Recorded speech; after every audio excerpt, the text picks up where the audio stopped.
Welcome into Behind the Wheelhouse. You're on with Jon and Justin. We have a brand new episode here with CEO of a successful trucking company, Mark Zimmerman of Zimmerman Truck Lines. Tell us a little bit about yourself and what you do over there at Zimmerman Truck Lines.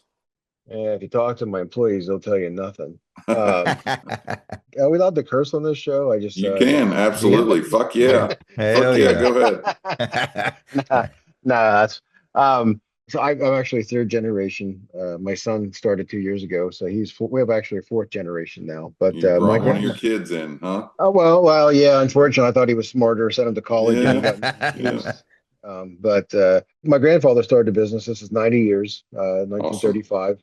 Wow. It started when he quit school, ninth grade, lied about his age, bought a dump truck, and hauled coal, and then he eventually got to the flatbed business. So I started working for my grandfather when I was 12, um, washing trucks.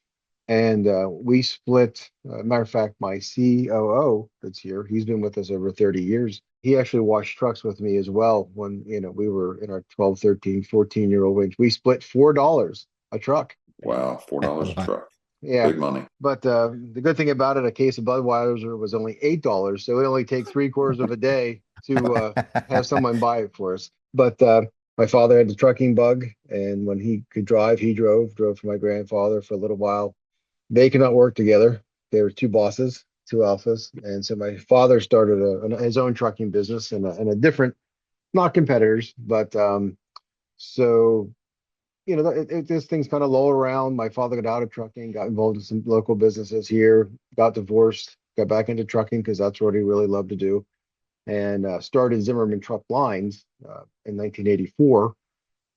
My grandfather passed 92, 95. We combined truck lines in my grandfather's business and grew rapidly to 300 Yeah. trucks by Wow. 1999, 2000. We went through tremendous growth, and then in a couple 10-year cycles, we're down to 70 trucks now.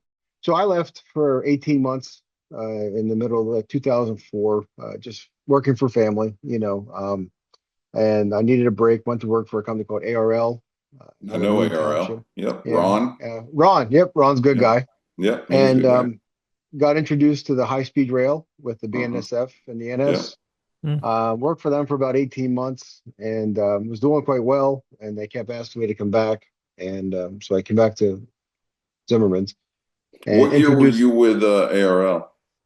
2004, 2005. Okay, no, I was more like 2010, 11. It was a short-lived experience. I love Ron Faraday. Just at that time, they weren't really set up for what I needed. I had about 25, 30 trucks, and um, we struggled a little bit on the agent side of things. Yeah, I only had four domiciled trucks, but I used at the time Macy's was my largest customer, and Hmm. um, obviously Zimmerman's. I wasn't good. I didn't want to hurt them, but there was so much freight there that I introduced Macy's to the high speed rail because Ron had an office in Chicago.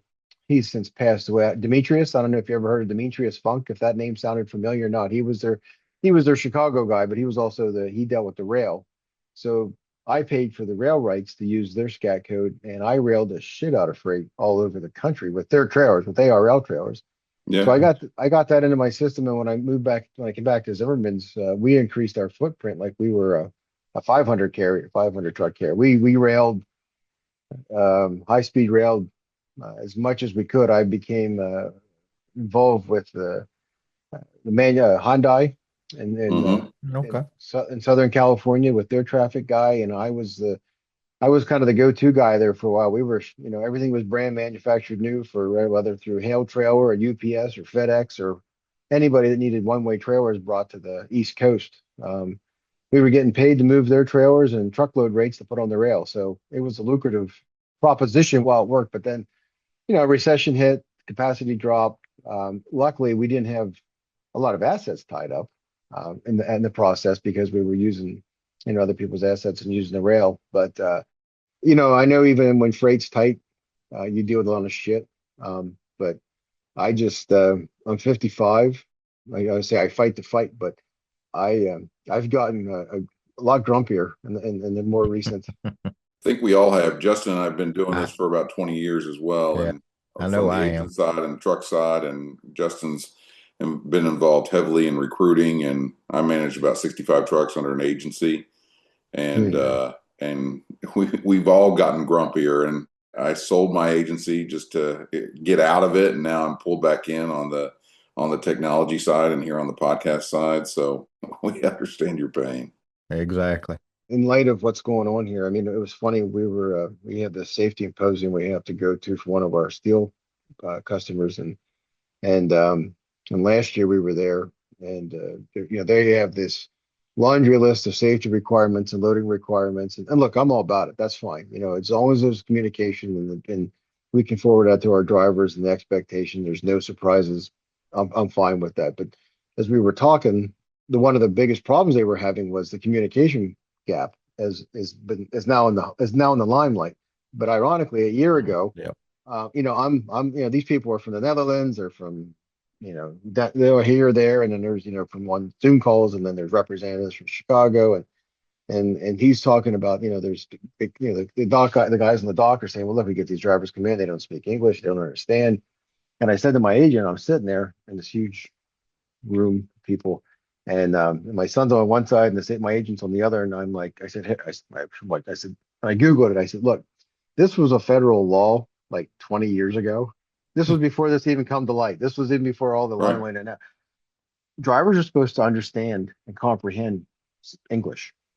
I said, so they want me sitting here to chain this fucking coil three different ways to Sunday, but yet they don't have a problem with the driver coming in on the port that's dangerous to the port or dock workers, it's dangerous to other drivers, and doesn't understand what you're giving them in the first place.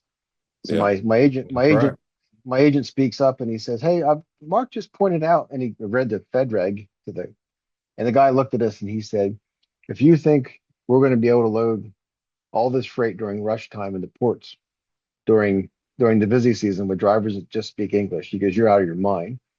And I'm like, well, I said, but we're here about safety, and to me, that's a safety. And my son's elbowing me on the other side. He's like, "Dad, just shut up, Dad, just shut up." And I'm like, You I'm make a like, good point.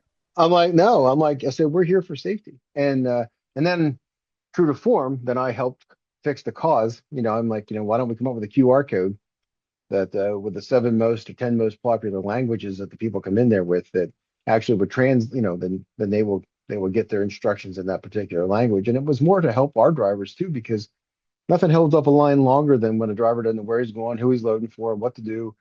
So I was at the same safety meeting this year, and of course they just love when they see me there, and they actually went around the room and asked our thoughts of what was going on, and for this and that, and they added a few more features than what they had from last year, and I said, uh, what you want for safety and for your product to get to A to B um, is expensive.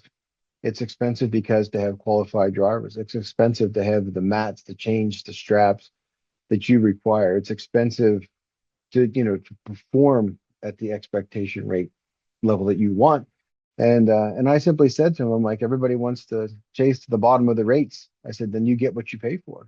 I said, That's right. you want a driver to care Yeah. about your load and do everything you want it to do, then you need to pay for it. You need to pay to make them want to take pride. And our guys do. I mean, and our guys are well compensated. Our average last this year will make $110,000 on the flatbed side. And that's even with the depressed rates that are happening.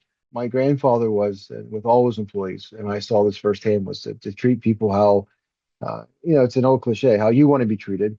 And if you treat them with respect and you treat them like you care, in which we do, and they'll stay with you forever, and they'll be loyal, and they will be dedicated, and you pay them a good livable wage. Um, we have a turnover rate of 23% in our drivers, which is That's right. unheard of. That is Yes. unheard of. The shortest tenured employee we have in our office is 14 years, Wow. the whole way up to 30 plus years. We just celebrated our Christmas party last weekend.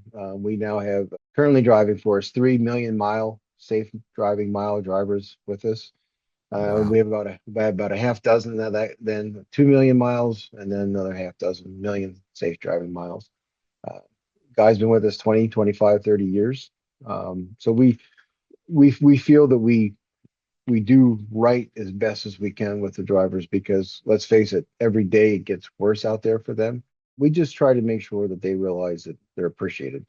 And it's something that is very simple to do. It goes a long way. It really does. And we have drivers come here and they tell me the horror stories of where they, in the places that I know. And I'm like, man, that just it's shocking how horribly treated some of these guys are.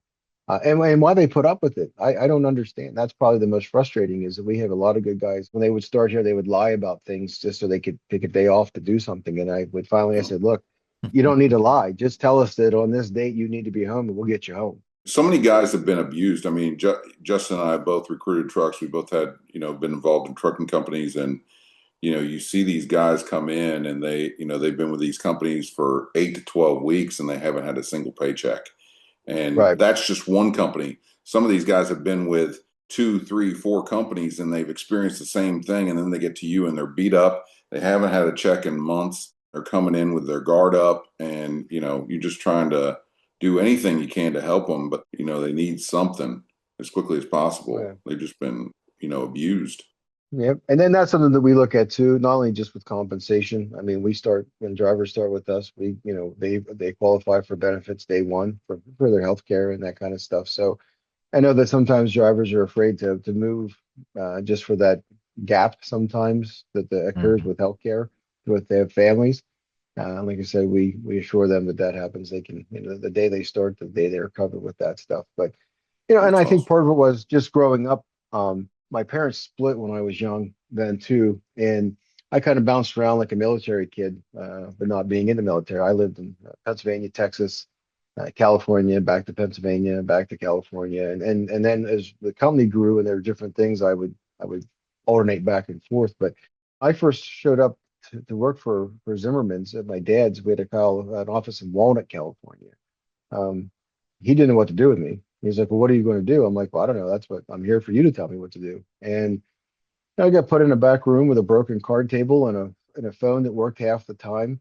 And the guy that worked for him was a good guy, but he was California. He started 8 o'clock California time. That meant we were 3 hours behind from my guys on Right. the East Coast. So I immediately changed that. I started at 5 o'clock in the morning, and then you work till it was done on the West Coast. And I think cutting my teeth on working on the needs of the drivers that were there for us taught me a lot. And I had to earn their I had to earn their respect. At one time, I mean, Dave and I, it was 7 days a week, 365. We handled, not just the dispatching, we also handled breakdowns. Breakdowns is a full-time job in itself. Yeah, that was before the internet. Yeah. I think we had the software. I can't remember the name of the company now. That was like a big thing at the time. Otherwise, You had yellow pads and a pen. pen, well, yeah, that Yeah. and Yeah. I remember doing payroll with the household movers guide from point to point, and then God Oh, forbid you had to wow. go, Yeah. you had multi stops in the city, then you had to break out the old index books that were top of that. Yeah, so I did grow up in pen and pad until we went to automated dispatch. I mean, we on our flatbed side, we had 160 flatbeds. We used a 14 by 16 printer paper to Mm. east, west, mid, until you got done doing your sheet. It was the afternoon to start your next sheet. That was, and then we had legal size pads on our van side, and I laugh every once in a while when these, something goes down to the system crashes. These young people, they just completely panic and freak out, and I'm like, well, let me get my pad out. I'll do this again. Yeah. When the internet goes out in my home, I got 6 kids. When the internet goes out in my Yeah. home, it's like panic The mode. world's ending. Yeah, Yeah. Everybody's running around. It's the only time I see my kids, actually. that's They come right. out Same here. freaking Yeah. out, yelling and screaming, "What's going on? It's off." Well, Mark, can you tell us a little bit about? I know I looked at your website. Y'all do flatbed, dry van, intermodal, and it looks like y'all mainly run the Northeast. It looked like for the most part. Can you tell us a little bit about the operation side? Yeah, like I said, when we started on the van side, our business in '84, my dad ran we were strictly coast to coast. And like I said, with the way just the industry has changed and drivers, wants have changed. You're correct. We do venture out as far as West Chicago, but for the most part, it's Ohio, far as the New England states and then down into the Carolinas, that's our footprint. We have a blend. We have 50 vans, 20 flats, which now we've last few years they're all retrofitted, and we bought some new into Conestogas.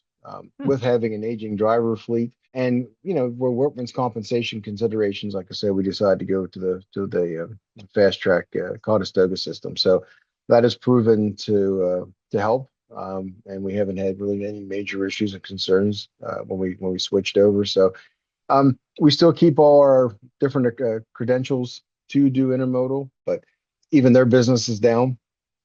So we keep our alcohol permits current. We keep our the UII information, all that stuff for the railroads and the ports, and we still keep that all up to date. So when that comes about and there's an opportunity, we're ready. But right now we're mostly just strictly over the road regional. I mean, people have questioned me here recently. They said, "Oh, you're not an over the road company, you're a regional company," and I've kind of struggled with the difference because I mean I guess coast to coast is considered OTR anymore, and regional is you're not the same type of driver. I haven't quite figured that one out yet. But it's getting our drivers home. Our drivers are home the weekends. We have some guys that like to be out more. But otherwise, yeah, that's our kind of that's our most current mix of where we are. You went into ELDs in the beginning of the conversation a little bit. Talk about how ELDs has impacted your business when they first came out, and what your feelings are now. And you mentioned safety and how they go hand in hand. Um, just like anything, we were one of the first carriers in the 90s to introduce satellite tracking and satellite communication. Between 1997 and 1999, we put 300 American mobile satellites. I don't know if anybody ever remembers them. I don't know that. They were a cold call, and next we're putting them in all our trucks. And we were also at that time too, we also had an online portal for customers that could actually track our freight or track our trucks if they wanted. So I look at it, and the drivers that were concerned we were putting satellites in their trucks, then my concern was that they didn't want to know where they were. With ELDs, if you were running not compliant, you were going to have a problem running compliant. So with that said, some of the smaller things with the movement and so forth that would start your clock, yes, that was a little bit different. But you're talking minutes. So when they switched over to ELDs, we were well prepared. We didn't wait for it to mandatorily have to happen. We got it done as soon as possible, so we were ready and prepared. When the rest of the industry panicked, was it 2017? I think I might be missing a year when it became mandatory. We'd already been running it for a year, so there was that spike in freight and business and rates when the ELDs became mandatory. But we worked it in. We gave our drivers time to get used to it. And probably the one thing would be the sleep breaks and naps, trying to avoid traffic. If there are some issues that I have with it, I mean, they complain about truck traffic and safety, but sometimes with the ELDs, it puts you right into that because the driver doesn't have a choice. But as I said earlier, what we have done is we're very open with communication with our customers that, here's what we have, here's what we can do. We can, and if you have any questions, everything plays a part now. It's, the shipper getting you loaded in time to get to the consignee, to get unloaded in time, to be able to get your reload back, to do the cycle over and over again. And if there's any variance in that, that's where an ELD is unforgiving. Our biggest obstacles have been construction and traffic here as of late. It seems like the congestion is getting worse and worse and worse. And, in places where we would breeze right through, it's taking an extra 90 minutes just because of construction or, I mean, just the congestion in certain areas, especially on the 878 corridor from Harrisburg into New Jersey. That has become a very what do you say to customers who are complaining about getting their product late? What do you say to them? Well, I screenshot Pennsylvania 511 and the road conditions, and like, well, like, hey, can't help it. If you can fix that, then we will be on time. And that's just it.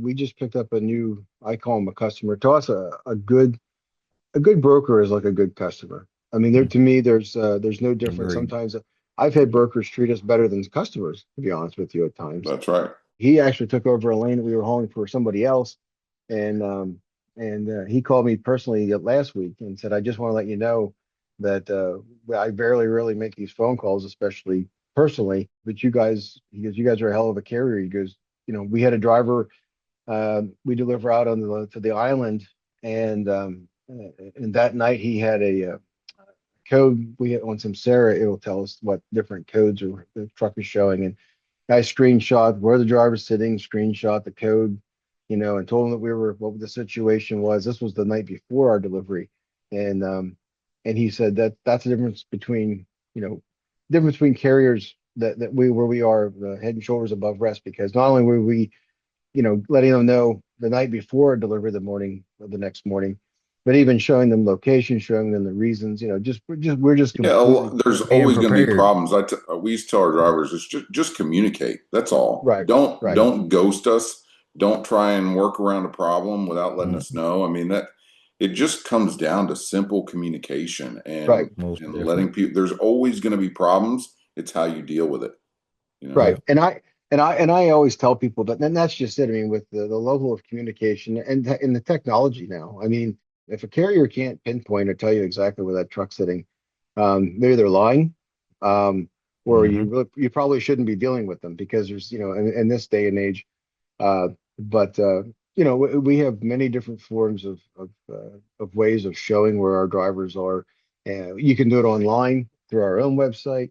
We give live share through the Samsara network that does that's live real time tracking on the trucks.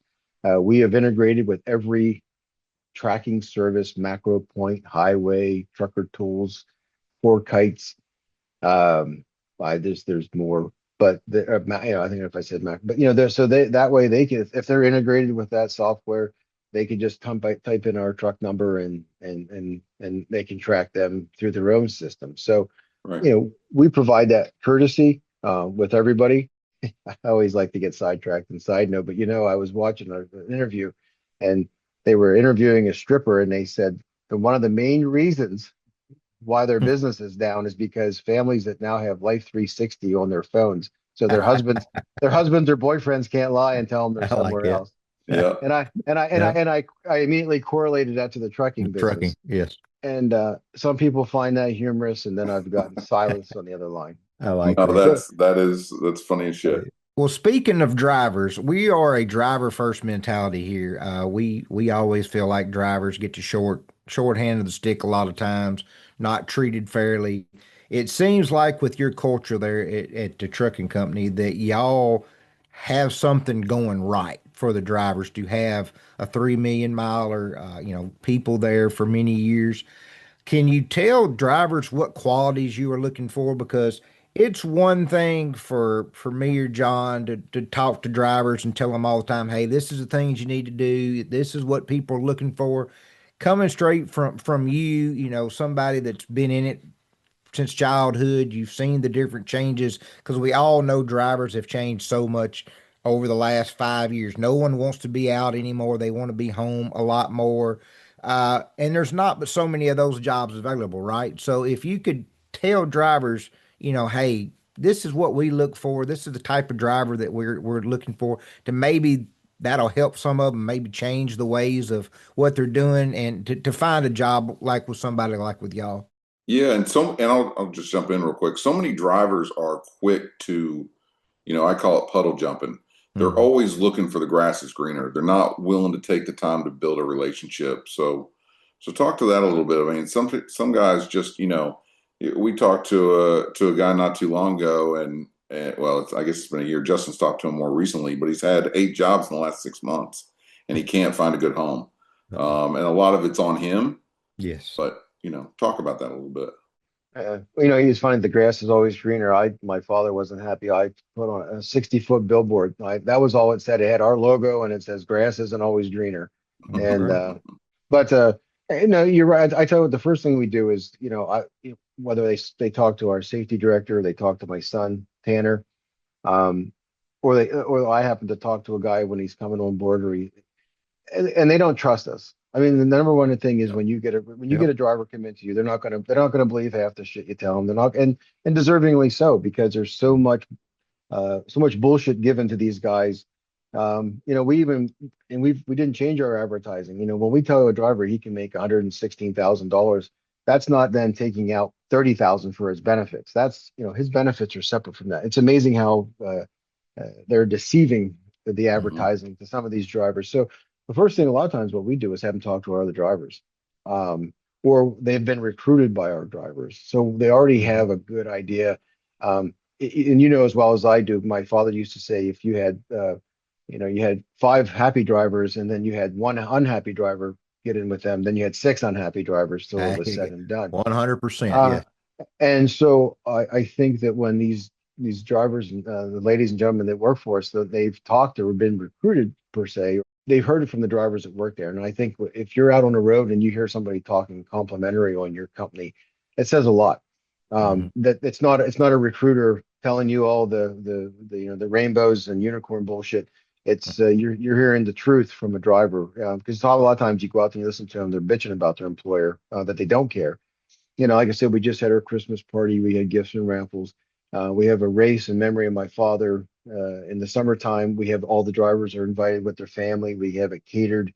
In the springtime, we have, we try to do something for like a cookout for all the drivers. And then we have and it used to be driver appreciation. We do it. My father changed it to employee appreciation. So we do it for the whole business, but for a whole week.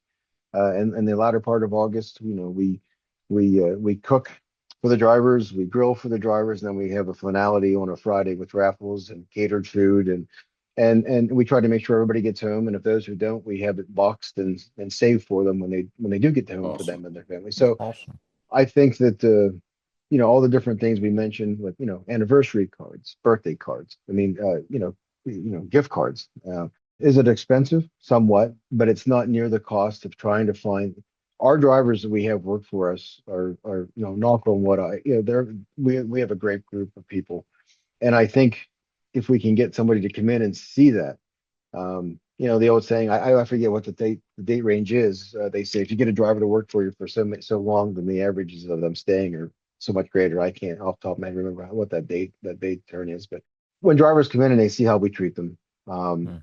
and whether that or even on the breakdown on our maintenance side, we have a shop that I feel is second to none. That we not only do our trucks, but we do outside repairs for trucking companies, and we've expanded into heavy and medium and light duty trucks as well. I mean, we have a good group of mechanics on two shifts that work here, and that's the other thing. We listen to the drivers with their concerns with their trucks, safety, and sometimes it's just convenience, and that means a lot too. So I think that I hate to use the word. I don't want to use the saying above and beyond, but I think that we really are attuned to what they need.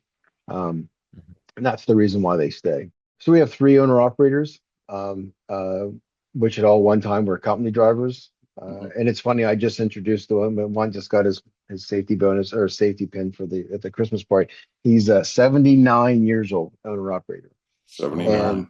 just had Good major deal. back surgery, and he's back at it. And I had to laugh because when I introduced him, I said, for you guys out there that bitch and moan that you got a boo boo here or a broken nail, you know, and we have fun. That's the other thing. We have fun. I mean, we bust each other's balls. I mean, the Christmas party for the people who are there the first year, like, oh my God, I can't believe you said that to you. I'm like, you know what? I am not above reproach. I am just one of the other guys.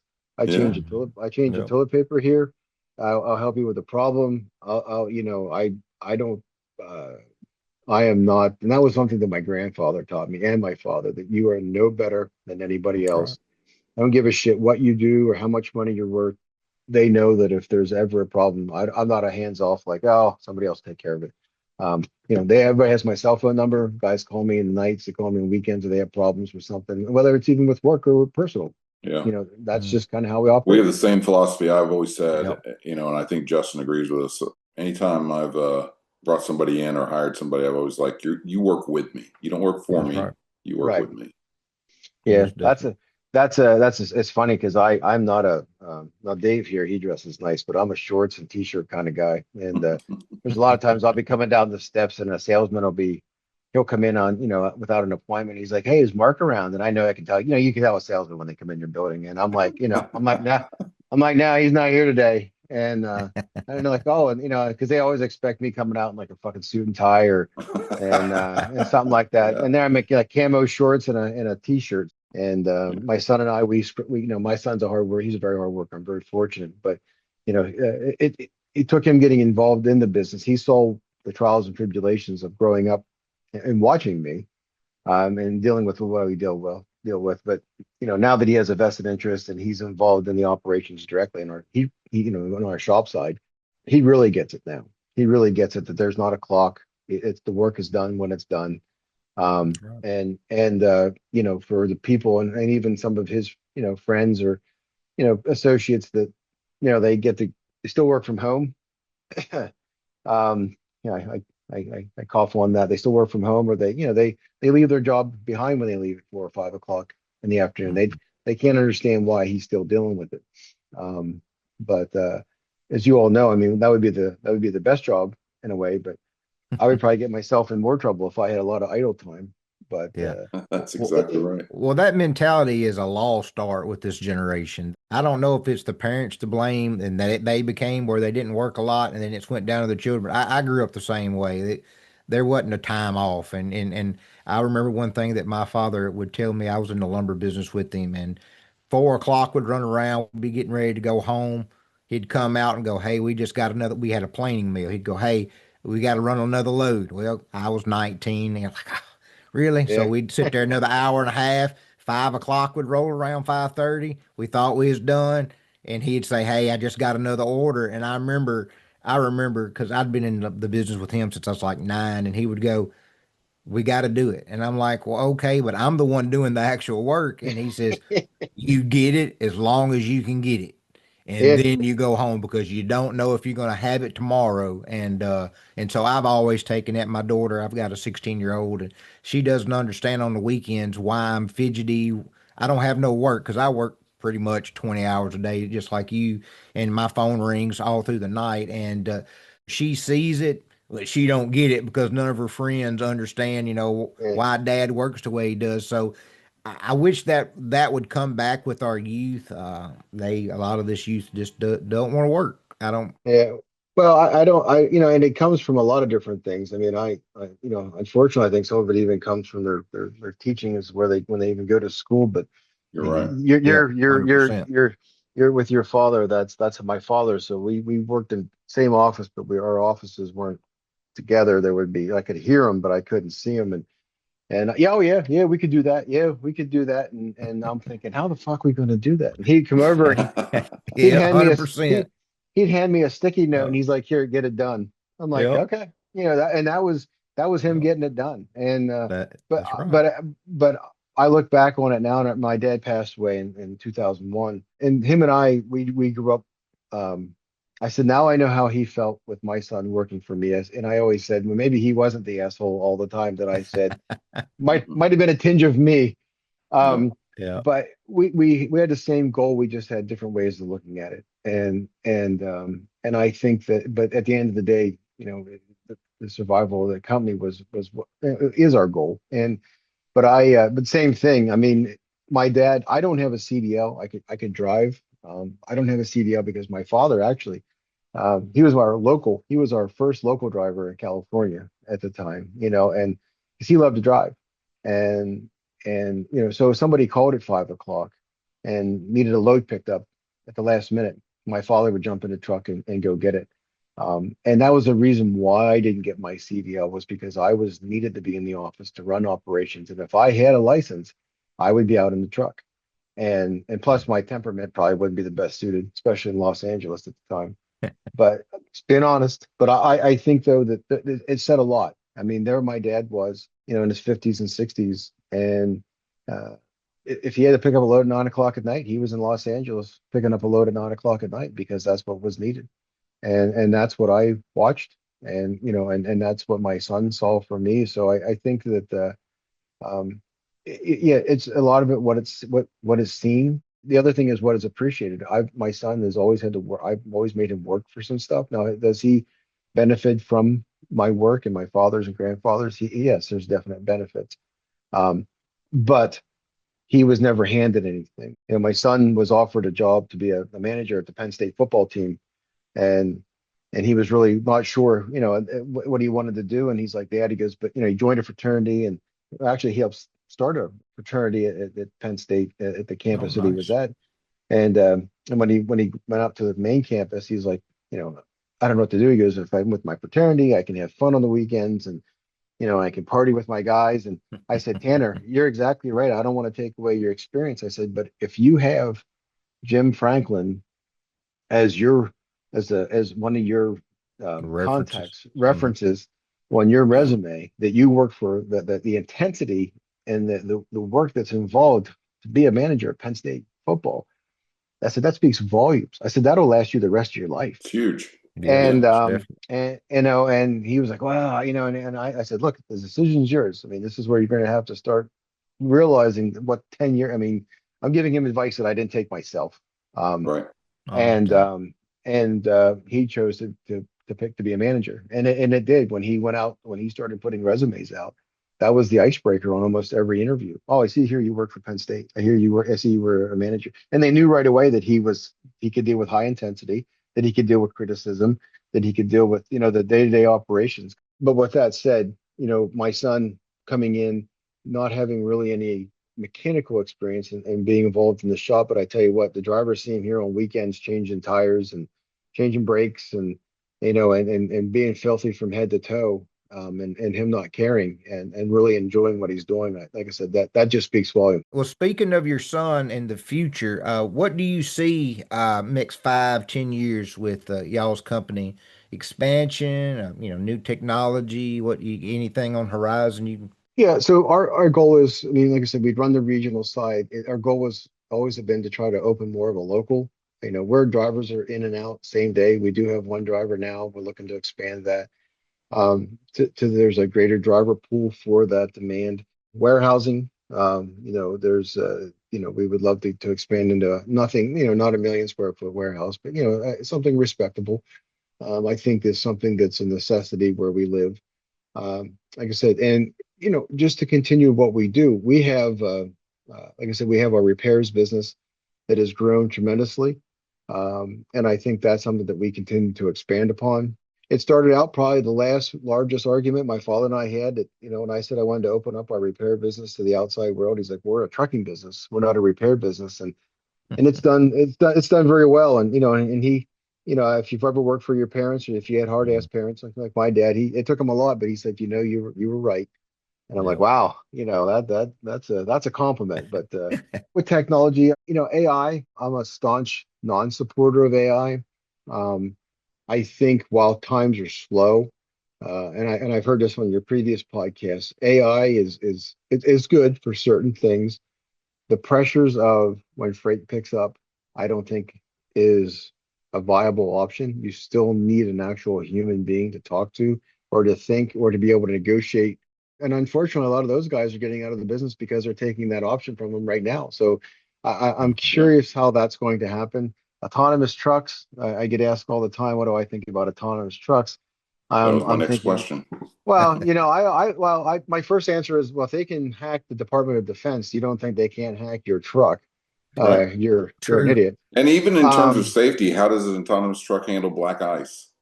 oh, well, you can factor in all that. That's the safety is obviously paramount. But to me, apparently these engineers, and my old IT guy used to say, he developed his own software program that we used for a while, and I would say, Stan, who the hell did this? And he's like, well, I did, and the engineers. I'm like, well, apparently they've never been in a truck, or they've never actually had to build something before, or I mean, and I think, I'm assuming, and I would have to assume, that these people that are involved in the autonomous, I know they're using pilot trucking companies, but I want to know where the infrastructure is going to come into place, kind of like the lack of foresight in the EV situation. Mm. The infrastructure is not there. It'll never be stable. I'd like to go to a grocery warehouse with my autonomous truck and have them back it up to a trailer, open the doors, break the Mhm. seal, Yeah, make sure they have their safety vest on. Um, and where is that infrastructure going to come from when you go to most right. any grocery warehouse or any warehouse facility now? They don't have enough people to even do your paperwork properly or to unload your Right. truck. So Very true. who's going to open the doors? Who's going to verify the seal number? Who are these mysterious people that they're going to employ? I just I think that the excitement, I guess if you're running from terminal to terminal, there is potential there. If you're running from Vegas, Ontario, California for But even like a still U, on the road, what happens when a truck just stops? What happens when it just stops oh in the center of the road? Center of the road. yeah, Yeah. oh What about refueling? What about recharging? And they're talking about these, these coils running in the highways and automatically charging cars and trucks, electric cars and trucks. We don't have the infrastructure. We're not even close. It takes them Never get five close enough. years to expand I-4. no, I think that the eyes are bigger than the stomach. I know I have friends that are involved in it. It's sometimes frustrating, but I think that they're building a business model that it's not self-sustaining. It would never be self-sustaining, probably without government intervention, which I know that's part of the future and so forth. But I think that nothing will perform better than a combustible engine in the diesel power world, or a hybrid. I still don't know to this day why the next step wouldn't be hybrid as opposed to a complete EV. I've said But that a who am million I? times. I agree. Who am I? I'm just, as my dad used to say, we're just dumb truckers. But I think in the real world, with construction, with congestion, with all the different things, years ago we had a customer we used to haul for that we no longer do. They wanted us to promote the environmentally friendly, which if I'm not going to mention who they are, but I'll just say their product just filled landfills all the time with their product. But they wanted us to buy an LNG truck and promote it as, the greenhouse gas emission, you know, of the future. And it was, I forget how many thousands of pounds heavier than what our trucks were. It was like $80,000 more. There wasn't even a filling station to fill the thing around here. Like even in the major truck stops in the Harrisburg area, none of them had, they had there was the Flying J or one of them had a fill station, but there wasn't enough demand to fill it. Like, so they had one, but you couldn't get anything there. Um, and like they were really pressing us for this, like almost in a contractual sense if we wanted to do their business. And I finally presented to them all the evidence, and I'm like, we can't even deliver one of your shortest lanes effectively to make it back, and then we have nowhere to refuel. I'm like, you're asking me to do the impossible. Um, and finally, as someone with more common sense, then they were like, oh well, you know what, you're right, it's not going to work. I'm like, and that's been kind of the common theme. Even I have friends with EV trucks that are a nightmare. They are. Complete. Yep. They I am guilty as charged. I just got my wife one and it's a headache. And we have a charging station put in our house now. And I was against it from the beginning and I folded. And so I'm in Tampa and in the middle of Naples and Sarasota somewhere and couldn't find a charge. Finally got to one. We had 10% left on the charge and the charging station didn't work. Didn't work. So I'm like, what do we do? I mean, yeah, yeah, so we had to limp it Yeah. up, 5, 10 miles up the road and finally get to one that worked. But it's a pain in the ass. yeah. Yeah, I I bet. I have one of my best friend lives in Texas, and I think it was 2 years ago they had that blizzard or ice freeze in Dallas area, and he didn't enjoy more than anything driving around in his F-350, picking up his friends that had electric vehicles to take him to work. Uh, you know, but no, I think that there's just different things that there's more problems in the trucking industry right now than having autonomous drivers. And if I can just follow, I don't want to take too much time. I just want to say that I've been a big advocate for years against the grain that we don't have uh, a truck driver shortage. And the only reason why I've said that, because you can't be in an industry where there's 65 or 80,000 always looking for those people in your employment field, and someone's cutting rates. You Yeah. can never explain to me in a positive way that if you have 80,000 jobs to fill, that supply and demand should always be higher rates. There should not be somebody going in there cutting rates to try to find freight. There's no sense. It's Right. just not. Very Um, true. and that's when people look at me like I have three heads, and I'm like, look, I know what they say, but when their supply and demand goes the other way, look what rates do. That's when you have an actual shortage of drivers or trucks. Right. When Not rates skyrocket, that's when you Yep. have a shortage. That's When you right. have Right. a surplus of freight that all the drivers can't handle, that's when you've got a driver shortage that you're dealing with. But Right. right That's now we right. haven't seen that. No. Right. And I've posted and I say real quickly is that the fact that drivers, it is that this isn't just an immigration problem or an immigrant driver problem. And I don't want that to be people, you say that and you have to be careful in today's society. You This don't is have a to be this is careful on this show. No, Well, go right, ahead. but I mean, but this is an industry problem. Like I put a posting on LinkedIn. This is a domestic problem as well. There's a lot of people that are from here that probably shouldn't be driving trucks either. Oh, And good point. and you can pinpoint it on the immediate cause and the low hanging fruit where these drivers, you can take an immigrant sense that they shouldn't have a CDL, then they need to be taken off the road. A contraction of drivers is better than a spike in freight. Um, so I think that that's where we'll Yeah, benefit it's making from. our roads safer, right? I mean, it's making our roads safer. We've had this problem long before the current administration, and Oh, it's yeah. not about immigrants not being able to drive trucks. It's about drivers not being able to speak and read English. That's what Right. it comes down to, or not having legitimate CDLs where they've been, you get a driver who's been granted a CDL who can't pass simple tests that every other driver has to pass, and they're just Yep. getting pushed through blindly, and it makes our roads extremely dangerous. Right. Yeah. But as the ATA stresses, that was a lot on our. I don't want to use any acronyms because I'm not sure who all, but the ATA specifically is the one that said Right. the language they were using might have been misleading. So that's why people were getting lax on this driver shortage because the ATA kept saying that there's 60 to 80,000 short.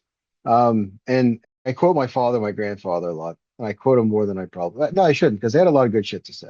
The trucking industry is our own worst enemy. We're the most important cog, I feel, at the wheel, I was always taught. Without us, for a brief time after COVID, we were heroes. And I mean, you notice we got lumped in with doctors and nurses and school teachers, Yeah. that Yep. you could get a free meal or a coffee if you were a truck driver, and then about 6 months it's like, oh fuck that, you can't get our Amazon order here fast enough, you guys, you don't qualify for that anymore. And and and I think that's just is that, I'm not talking, shutdowns and this and that and so forth, but I think our industry really needs to get together and show our importance, and sometimes we don't help ourselves. I mean, look, there's a lot of times, we don't help ourselves with our own actions. But I think that the self-patrolling is, I sat with Annette Sandberg at a meeting one time right after she was no longer the head of the DOT, and she explained to us how many different variations or how many different violations a carrier has to go through to even be taken off the road. And I'm like, this is insanity. Now changing to the DOT number, it's like when I give somebody our MC number, which is only 6 digits long, they wait for the other 3 digits. And and Right. I'm like, no, that's it. And they're like, oh, it's only 6 digits. I'm like, yeah. I said, does that mean anything? Well, no, not really. Just and Yeah. I thought we were supposed to change over to our DOT numbers in October, and to help fraud Mhm. and help these Right. these. And you talk to anybody out there, I'm like, I'll give them my DOT number. They're like, well, what's that for? I'm like, well, because you're not supposed to use MC numbers. Oh, well, no, we're still using MC numbers. Like we didn't switch things over. And it's like, well, that's one thing that I've said that we've played by the rules. We play by the rules. And as you talk to anybody that has a respectable business, when you're playing against people that don't play by the rules, it hurts everyone. That's It true. does. Yeah. And that's all I ask for is some type of way to make people to play by the rules, to have a common goal. I still say that if you're ELD, we should have to upload our information every month to government agencies that make sure that that person or that company is adhering to the laws the way they're supposed to. I mean, there's Mhm. technology there. I just think that it's one of those things where we just need to be made more self-aware. It's kind of coming to the forefront right now. Politics are playing a part of it. But if it makes our industry safer, then that's what it needs to be. No, I agree. And well, we're gonna cut it off right there. Yeah, sorry. I know you got go. That's no problem. We've enjoyed you I coming on love this today. kind of interview. So I'm Yeah. a big John Calipari fan, and you being from PA, I'm sure you're aware of him. But I always Yeah, liked his interviews because the interviewers would get in maybe 2 or 3 questions, and he would just go on, and it was the best Exactly. interview ever. So Exactly. No, and but we appreciate you coming in today. with you, just talking, about your family business to your experience, and how you treat your drivers. I think that I definitely appreciate that. We're, like I said, driver first people. So anytime we hear that somebody's taking care of drivers the way y'all do as a company and your other employees, we appreciate that generally here at the show. Oh, thank you. Yeah, thank you again to our sponsors. Thank you, Mark. Check out graycross.org. You can really go and support these families who have suddenly lost, and a lot of times their only source of income. 40,000 people die on our roadways each year. It's a great cause, graycross.org. And don't forget Ready App, onboarding made simple. They're doing things to improve driver verification, so check them out, ready-app.com. Yeah, everybody, thanks for coming and tuning in today. Don't forget to subscribe, share, and leave us a review. All right, everybody, have a good day. Thanks, Hey, Mark. you too. Hey, thank you guys. Mark.